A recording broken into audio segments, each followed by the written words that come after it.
My wife, Alin. Today, a foreign government, Israel, operates the most powerful lobby in Congress. This is AIPAC, the American Israel Public Affairs Committee. Through control of Congress, Israel demands and gets nearly $5 billion annually. No elected official dares criticize Israel for fear the Jewish lobby will accuse him of anti-Semitism, the kiss of death for any politician.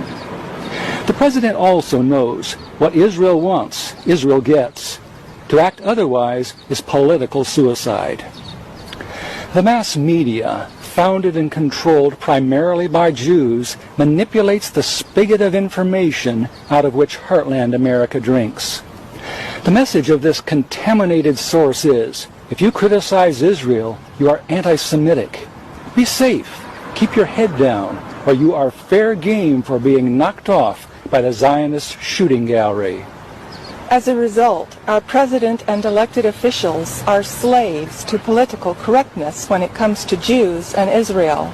They cannot seriously criticize Israel, especially as the source of Mideast strife and terrorism. They cannot suggest an end of aid to Israel. They cannot even protest Zionist control of Congress. Hello. Ms. Claire, the floor is yours. Mr. President, despite the catastrophic death toll it has inflicted, Israel is losing on the ground and in the court of public opinion.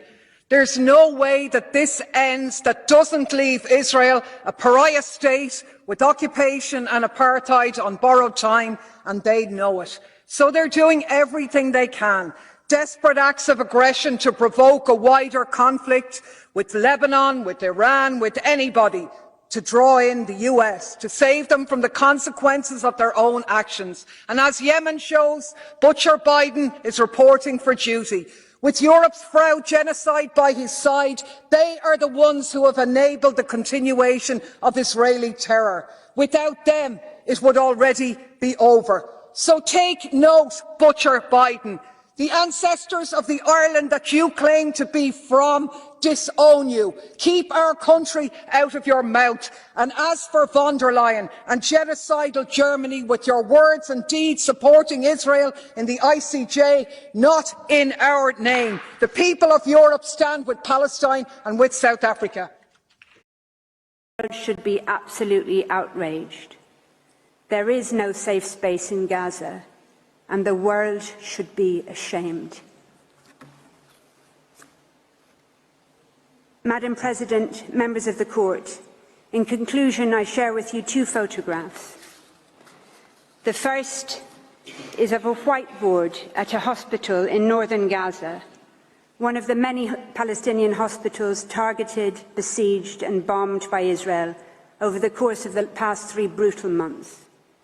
The whiteboard is wiped clean of no longer possible surgical cases, leaving only a handwritten message by a Médecins Sans Frontières doctor which reads, "We did what we could.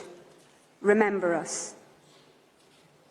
The second photograph is of the same whiteboard after an Israeli strike on the hospital on the 21st of November that killed the author of the message, Dr. Mahmoud Abu Nujayla, along with 2 of his colleagues.